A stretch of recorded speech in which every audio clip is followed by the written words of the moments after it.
Om Shanti. Good morning. साकार मुरली 4 सितंबर 2025। बाबा का मीठा मीठा पत्र हम मीठे मीठे बच्चों के मीठे मंथन के लिए। मंथन शुरू करने से पहले सदगुरु बाप दादा की शांति भरी किरणों के नीचे बैठ जाते हैं और महसूस करते हैं मैं शांत स्वरूप आत्मा हूँ, शांति के सागर की संतान हूँ। आज की साकार मुरली अगर एक शब्द पे लेना हो तो हम ले सकते हैं। पूरी मुरली में बाबा ने प्यार की बात की है। प्यार के सागर के बच्चे कैसे होने चाहिए, प्यार स्वरूप होने चाहिए।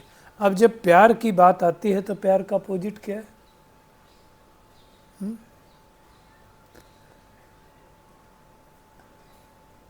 क्रोध, गुस्सा। तो गुस्सा नहीं कर सकते फिर हम। आज गुस्सा के ऊपर भी बाबा ने बहुत कुछ बोला हुआ है। तो प्यार का रास्ता अपनाना है, गुस्से का रास्ता छोड़ना है। बाबा कहता है तुम सबको प्यार दो। एक गीत चला था, फिल्मी गीत था, और उस समय शायद हम 11th में थे या क्या था, 12th में थे। तो वो आता था, दे दे प्यार दे, प्यार दे, प्यार दे, दुनिया मांगे मैं तो मांगूं प्यार, ऐसा करके कुछ था। तो प्यार बहुत बड़ी चीज़ है, लेकिन प्यार कौन दे सकता है? जिसके अंदर कोई आसुरी गुण नहीं है। और आज बाबा ने एक और शब्द याद किया है, मूडी। आज कहते हैं लोग, आजकल कहते हैं मेरा मूड नहीं है, मेरा मूड खराब हो गया, सवेरे सवेरे मेरा मूड ठीक नहीं रहा, ऐसी बात हो गई। तो वो अभी हम देखेंगे कि मूड होता क्या है ना। फिर एक बाबा ने टच किया है कि दुनिया में लोग कहते हैं कि अच्छे और बुरे कर्मों का फल भगवान देता है। बुरा कर्म करेंगे तो ईश्वर धर्मराज के द्वारा सजा दिलाएगा, इसलिए डर रहता है। तो गॉड फेयरिंग हमें होना चाहिए, गॉड लविंग होना चाहिए। इसके ऊपर भी हम चर्चा करेंगे, है ना। डरना चाहिए भगवान से या अपने विकर्मों से डरना चाहिए, तो उसको भी हम देखेंगे। आज बाबा ने पुलिस वालों को भी याद किया है कि पुलिस में मान लो नौकरी करते हैं तो पहले तो प्यार से समझाओ, हाथ नहीं उठाना है। बाद में अगर ना सुने तो भले, है ना। आज बाबा स्पष्ट रूप से कह रहा है अगर किसी को दुख देंगे तो हमारा अंत दुख होकर के, दुखी होकर के ही होगा। तो भगवान प्यार का रास्ता बता रहा है, तो वो देखेंगे। और ये कभी नहीं कहना कि ड्रामा में होगा तो ड्रामा हमसे करवा लेगा। ऐसे करके बहुत छोड़ने वाले छोड़ के चले गए। और हर एक आत्मा में अविनाशी पार्ट भरा हुआ है, तो इस बात को समझ करके खुश होना चाहिए, परंतु राइट वे में समझो। और आज बाबा कह रहा कोई क्रोध करे तुम पर फूल बरसाओ। आज और एक नई बात बाबा ने बताई है, जिसे भगवान अपने लिए कई बार कहते हैं ना कि मैं अंतर्यामी तो नहीं हूँ, हर एक के अंदर बैठ करके देख नहीं सकता हूँ। आज भगवान कह रहा है तुम सब अंतर्यामी हो। हम कैसे अंतर्यामी हैं उसको हम देखेंगे, है ना। और दीपमाला को भी याद किया है कि दीपमाला आती है तो नए नए कपड़े लोग पहनते हैं। तो हमारी भी दीपमाला आ रही है, लेकिन पहले आत्मा रूपी ज्योति जगाना पड़ेगा। आज बैक टू बैक बाबा कह रहा है कि बांधेलियाँ ज़्यादा याद करती हैं तो ऊंच पद पा सकती हैं। तो बहुत बड़ी बात कही है बाबा ने। और पाप का घड़ा भर जाएगा तो फूटेगा ही, ये दुनिया वाले भी कहते हैं। और आज एक पुरानी मुरली चली थी त्याग, तपस्या और सेवा के ऊपर, शायद 80s के आसपास है। तो वो उसके द्वारा ही हम सफलता कर सकते हैं। त्याग, तपस्या और सेवा ही सफलता का आधार है, इसको भी देखेंगे। और संकल्प द्वारा किसी को भी दुख नहीं देना। तो आज की पूरी मुरली है। हम शुरुआत करते हैं प्यार। प्यार एक बहुत बड़ा शब्द है। दुनिया में जब भी आप देखो तो कहते हैं हर आत्मा प्यार की प्यासी। हम कोई भी प्रोग्राम करते हैं और लोगों को बोलते हैं कि किसको प्यार चाहिए, सुख चाहिए, शांति चाहिए, सब हाथ खड़ा कर देते हैं। मतलब सबको प्यार चाहिए, इसका मतलब प्यार हमारे अंदर है नहीं। इसका मतलब मैं आत्मा प्यार की भूखी हूँ, मतलब अंदर से मैं खाली हूँ। अब एक चीज़ बताओ, भगवान हमें मिल गया, प्यार का सागर मिल गया, तो फिर हम कैसे कह सकते हैं तू प्यार का सागर है, तेरी एक बूंद के प्यासे हम। भक्ति मार्ग में देखो हर रोज लोग कनेक्ट होते हैं, रोज पूजा करते हैं, फिर हम प्यासे क्यों? तो फिर वही है, मेरी आंखें गंगा जमुना फिर भी दिल प्यासा। क्यों प्यासे हैं? किस चीज़ के प्यासे हैं? तो भगवान इस संगम युग पर आकर के उस प्यास को मिटाता है, प्यार देता है ना। और प्यार दे करके बाबा कहता है तुम सबको प्यार दो, गुस्सा नहीं दो। लेकिन क्या हम करते हैं? एक बार प्यार से बोला, 2 बार प्यार से बोला, 3 बार प्यार से बोला, अगर सामने वाली आत्मा ने नहीं सुना तो फिर क्या होता है? हमारा निकल जाता है, गुस्सा कर देते हैं। बाबा कह रहा है कि गुस्सा करेंगे तो पाप बन जाएगा, बनना है हमें पुण्य आत्मा, तो फिर पाप आत्मा बन के क्या करेंगे? कई लोग फिर सोचते हैं कि भगवान से भी डरते हैं, कहते हैं गॉड, भगवान से डरो, गॉड फेयरिंग चाहिए, गॉड लविंग चाहिए। कहते हैं भगवान से कुछ तो डरो, बुरे कर्म ना करो। मैं कहता हूँ भगवान से डरने की जरूरत नहीं है, अपने बुरे कर्मों से डरो, है ना।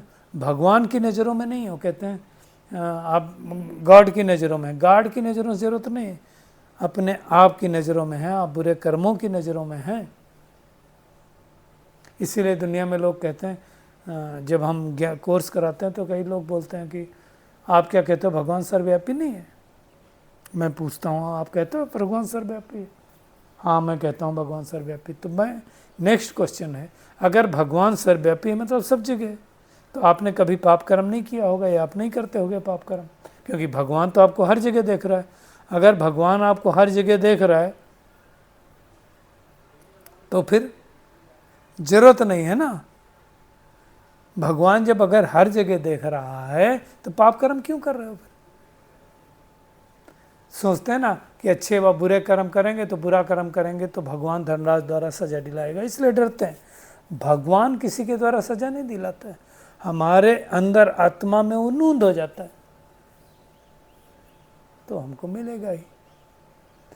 अच्छा कर्म करेंगे तो अच्छे कर्म का भी फल मिलेगा, बुरा कर्म करेंगे तो बुरा कर्म का भी फल मिलेगा। इसलिए बाबा ने कहा तुम देख लो, हमें किसी को दुख नहीं देना है। दुख नहीं देना मतलब गुस्सा नहीं करना, गुस्सा दिया तो सामने वाले को तो दुख होता है ना। बाबा कह रहा है दुखी देंगे तो शरीर छोड़ेंगे तो दुखी होकर ही छोड़ेंगे ना। बाबा ने तो कड़ा शब्द यूज किया है। तो भगवान प्यार का रास्ता बताता है। सबसे पहले क्रोध कहाँ आता है? सामने वाली आत्मा ने नहीं सुना तो पहले क्रोध कहाँ आता है? मन में आता है। मन मनसा में आएगा तो फिर शकल में दिखाई देगा, शकल में दिखाई देगा फिर वाणी में आएगा, फिर वाणी में आने के बाद फिर कर्म में आएगा। एक साथ नहीं आता सीधे कर्म में। और कर्मेंद्रियों से कर लिया तो रजिस्टर खराब। बनना है देवी देवता तो गुस्सा कर सकते हैं? सोचो। लेकिन आता है। कई लोग बोलेंगे गुस्सा आता है, मैं कहता हूँ गुस्सा आता नहीं है, गुस्सा हमारे अंदर है इसलिए आता है। आएगा कहाँ से? कोई बाहर से थोड़ी चल के आएगा। सामने वाले ने तो बात की लेकिन हम रुआ से बैठे ही थे, हम गुस्सा करने वाले थे ही। और गुस्सा, अभी आप देखो, कोई एक व्यक्ति गुस्सा कर सकता है क्या? ताली एक हाथ से बच सकती क्या? अगर एक कोई क्रोधी है तो दूसरा वाला भी, सामने वाली भी आत्मा कब क्रोधी हो जाएगी पता नहीं चलता है। एक गाड़ी के ब्रेक फेल हो गए तो क्या सामने वाली गाड़ी के हम ब्रेक फेल कर लें? और होता एग्जैक्टली यही गुस्से में। एक आत्मा आई और उस आत्मा ने आपको 4-5 बातें गुस्से वाली सुनाई, मतलब उस आत्मा की गाड़ी के ब्रेक ऑलरेडी फेल थे। अब उसने जब सुनाई, सुनाने से पहले मेरी गाड़ी के ब्रेक फेल नहीं थे, बट उनकी सुनते सुनते मेरी गाड़ी के ब्रेक कब फेल हो गए पता नहीं चला। फिर दोनों का एक्सीडेंट होने लगता है, दोनों चीखने चिल्लाने लगते हैं। तो फिर भूत प्रवेश हो गया ना। सतयुग में ऐसे नहीं होता है, भगवान बता रहा है। तो अभी बाबा देखो क्या कह रहा है, कोई तुम्हारे ऊपर क्रोध करे तो उन पर फूल बरसाओ, गाली देने वाले को गले से लगाओ, प्यार से समझाओ। ये बोलना जितना आसान है ना, करना उतना आसान नहीं है। नंबरवार पुरुषार्थ हैं ये। भाषण देना बहुत अच्छा है, इम्प्लीमेंट करना, हम बैठ करके भाषण दे सकते हैं, संदली पे बैठ के सुना सकते हैं, लेक्चर दे सकते हैं, इम्प्लीमेंट कर सकते हैं क्या? मैं तो यही कहता हूँ, अगर आप इम्प्लीमेंट नहीं कर सकते हैं तो आपको सुनाने का कोई हक नहीं है कि आप मत करो क्रोध। ये भूत हैं, ये बहुत नुकसान करते हैं। बाबा तो कहता क्रोध नहीं करना चाहिए, सिखलाने वाले में तो बिल्कुल क्रोध होने नहीं चाहिए। सोचो आप, भगवान कह रहा है, मैं नहीं कह रहा हूँ, भगवान महा है ना, शिव भगवान वाच। अब आप देख लो, अगर मैं आत्मा किसी को शिक्षा दे रही हूँ, मेरे अंदर क्रोध है तो शिक्षा दे के फायदा क्या? इसीलिए किसी का पुरुषार्थ तीव्र होता, किसी का ठंडा। ठंडे पुरुषार्थ वाले जरूर बदनामी करेंगे। नाम रखा है ओम शांति, ओम शांति हो रहा है, ओम अशांति तो मतलब क्या है? आप देखो, मैं आपको बताऊं, शुरू में मैं ज्ञान जब सुना तो एक बुक आती थी, कौन सी बुक थी, दिव्य गुणों की धारणा, अच्छी बुक है। तो वो शायद इंजीनियरिंग विंग्स में गया था, किसी ने कहीं से मिली थी, तो मैं उसको पढ़ रहा था। तो एक भाई आया और उसने कहा आप ओम शांति में जाते हो क्या? तो मैं सोच में पड़ गया, ओम शांति क्या है? मैं तो ब्रह्मा कुमारी के नाम से जानता था। बाद में पता चला ये ओम शांति के नाम से ही फेमस है, क्योंकि ओम शांति के ग्रीटिंग वर्ड है ब्रह्मा कुमारी का, तो ओम शांति बोलते हैं। अब अगर आप ओम शांति बोलते हो और अंदर हो रहे हो अशांत, तो उस ओम शांति का मतलब क्या? जो आज बाबा टेंशन हमें खिंचवा रहा है, कोई में बाबा ने कहा क्रोध जाते हैं तो जहाँ भी जाते हैं वहाँ से भी निकाल दिए जाते हैं। आप सोचो, कोई बहुत गुस्से वाला व्यक्ति होगा जिसको सहन नहीं होगा, उसको तो लोग हटा ही देंगे ना, बदनाम करते ना, बदचलन वाले कहीं नहीं रह सकते। तो क्रोधी व्यक्ति को कोई नहीं पसंद करता है। हाँ, अगर बॉस है तो सबऑर्डिनेट मजबूरी में पसंद करेगा, लेकिन दिल से तो कोई उसको प्यार करेगा नहीं। बाद में इम्तहान जब पूरा होगा, बाबा दो टूक शब्दों में कह रहा है, तो सबको पता चलेगा कौन क्या क्या बनने वाला है। कि ये ही नहीं होगा कि मेरा ही पता चले, मेरा दूसरों को भी पता चलेगा।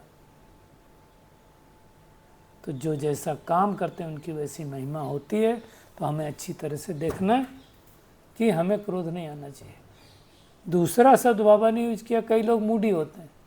अब जो मूडी होते हैं ना, जिनका मूड स्विंग होता रहता है, ऊपर नीचे होता रहता है, अब जो मूडी होंगे उनका क्या होगा? उनको तो गुस्सा और जल्दी आएगा।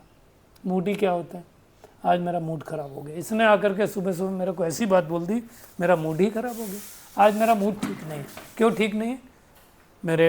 मेरे अनुसार इन्होंने काम नहीं किया, है ना। अब इनके बहुत सारे पर्यायवाची, उदास, निराश, बदमिजाज, चिड़चिड़ा, अस्थिर चित्त, भावुक, ये सारी चीज़ें हैं, मूड ही है ना। आज मूड ठीक नहीं, आज मेरा ड्राई मूड हो रहा है। और फिर मूड नहीं ठीक होता तो लोग खाने पर भी वैसे करते हैं। ड्राई फील हो रहा है तो फ्राई खाएंगे, खट्टा लग रहा है, कड़वी बात लग रही है तो मीठा खाएंगे कुछ बनवा के, मतलब कुछ ना कुछ करेंगे। तो हमें निराशापूर्ण बातें करनी है, हतोत्साहित होना नहीं है। जो चिड़चिड़ा आदमी होता है, अब चिड़चिड़ा क्यों हो रहा है? कोई ना कोई कारण तो होता है। आत्मा अंदर से खाली है तो चिड़चिड़ापन होता है। कई लोग भावुक भी बहुत जल्दी हो जाते हैं। तो ये चीज़ें हमें अच्छी तरह से ध्यान दे करके अपने आप को बदलना, मूडी नहीं होना है। कई लोगों को तो मनाते चले जाओ, हाँ, कहते हैं रूठने मनाने में बीत न जाए जिंदगानियाँ, हाँ, तो रूठते मनाते रहो। कोई की आदत होती है, बहनों की भी होती है, भाइयों की भी होती है, रूठ जाएंगे जरा सी बात पर रूठ जाएंगे। और फिर जब एहसास होता है तो फिर उनको मनाने की कोशिश करते हैं। इसलिए कहा जाता है, रहीमन धागा प्रेम का मत तोड़ो चटकाए, टूटे फिर ना जुड़े गांठ पर जाए, है ना। तो वहाँ तक नौबत क्यों आए, उतना स्टेज क्यों करो? इसलिए मैं हमेशा कहता हूँ कि गाड़ी से हमें सीखना है। क्या सीखना है? Accelerator, clutch, brake and keep the distance. Distance दो गाड़ियों के बीच में नहीं होगी तो आपका एक्सीडेंट होना है। इसलिए क्या करो, प्रॉपर एक्सीलरेटर, कितना एक्सीलरेट करना है ध्यान रहे, सामने वाली गाड़ी के एकदम पास ना चली जाए। कब क्लच दबाना है आपको आना चाहिए, ब्रेक कब लगानी वो भी आना चाहिए। अगर आपको एक्सीलरेटर दबाना नहीं है, क्लच लगाना नहीं है, तो एक्सीडेंट होगा। वो एक्सीडेंट नहीं करना है, इसलिए हमें बहुत ध्यान देना है, मूडी नहीं बनना है और चेक करते रहो। बाबा कहता है सदा चेक करो कि मैं बिगड़ता तो नहीं हूँ कोई बात में। कोई कोई बहुत बिगड़ जाता है, बिगड़ के बैठ जाएंगे। हमें बिगड़ना नहीं होता किसी से। कोई मेरे अंदर आसुरी गुण तो नहीं है, चेक करो। कोई उल्टा कर्म तो नहीं करते हैं।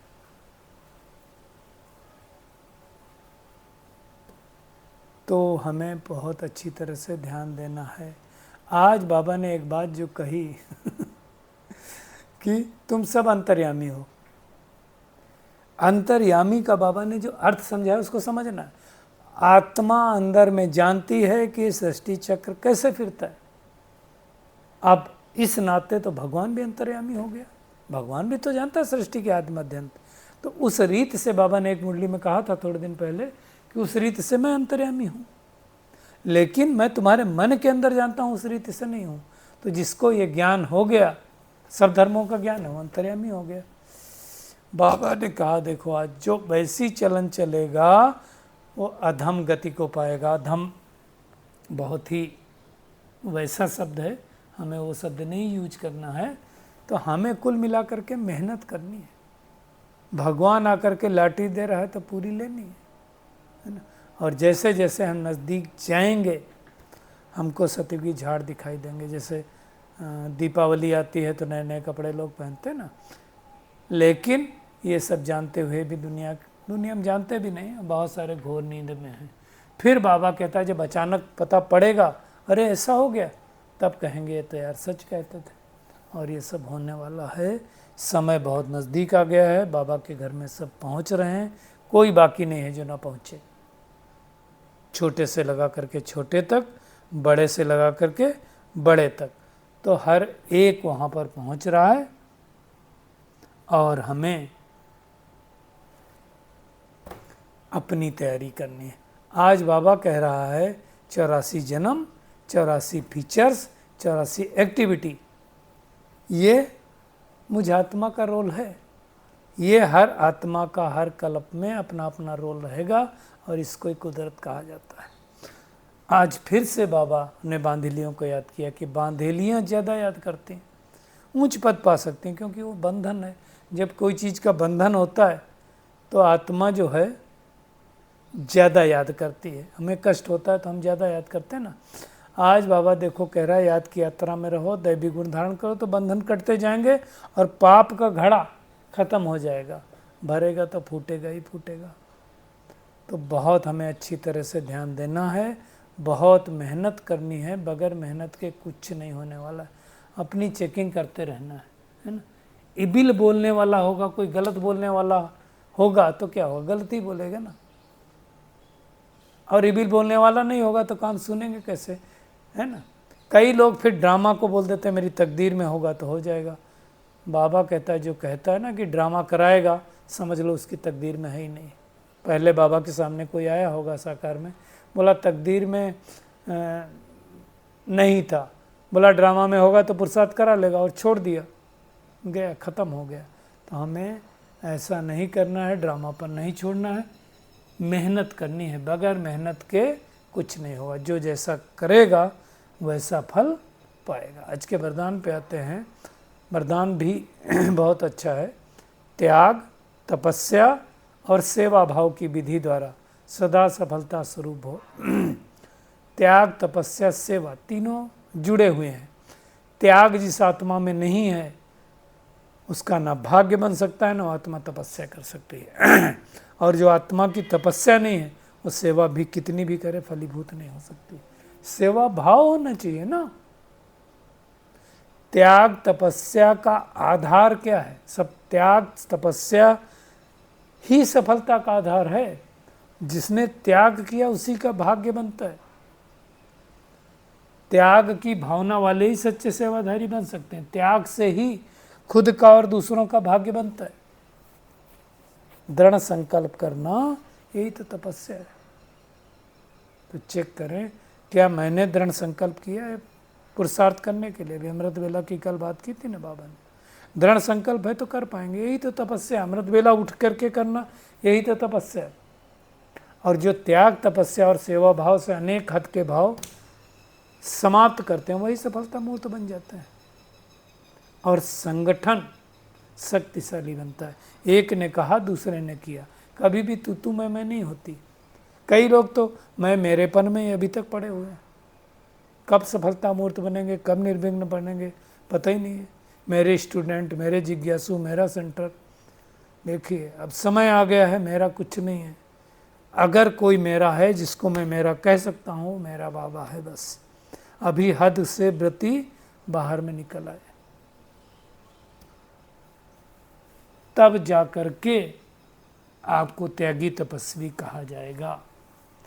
बाबा आज कह रहा है, संकल्प द्वारा किसी को दुख ना देना यही संपूर्ण अहिंसा है। डबल अहिंसक बनना है ना, तो ये भी करना। संकल्प भी किसी के बारे में ना चले। संकल्पों से दुख दिया तो आप संपूर्ण अहिंसक नहीं हैं। और अब व्यक्ति सारे की पॉइंट में आए, योग को अगर ज्वाला रूप बनाना है ना, तो बाबा कहता है सेकंड में बिंदी बन जाओ। बुद्धि को एकाग्र करके बार बार अभ्यास करो। स्टॉप तो स्टॉप, सेकंड में देहभान से मुक्त हो जाओ। ऐसी कंट्रोलिंग पावर अगर हम यूज करेंगे, आज बाबा ने देखो कह दिया, पावरफुल ब्रेक द्वारा मन बुद्धि को कंट्रोल करें, मतलब मन को हम जहाँ चाहें वहाँ लगा सकें, तब होगा, नहीं तो नहीं होगा। तो आज की पूरी मुरली का टेक होम यही है कि हमें प्यार का सागर, मास्टर प्यार का सागर बनना है। हाँ, किसी के ऊपर गुस्सा नहीं करनी है। अपनी चाल चलन अभी से देवी देवताओं जैसी बनानी है। कोई भी बुरा बोल मुख से नहीं बोलना है। आंखें क्रिमिनल ना हो, ध्यान रखना है। हमेशा ध्यान रखो, ताली दो हाथ से बजती है। इसलिए सामने वाला क्रोध करे तो हमें साइलेंट हो जाना है, किनारा कर लेना है। क्रोध का भूत बहुत नुकसान करता है, इसलिए प्यार से ही समझाना है। त्याग, तपस्या और सेवा भाव से ही सफलता हमें प्राप्त करनी है। और संकल्प द्वारा भी किसी को दुख न देना यही संपूर्ण अहिंसा है। और योग को ज्वाला रूप बनाने के लिए क्या करना है? बिंदी स्वरूप बन करके मध्य बुद्धि को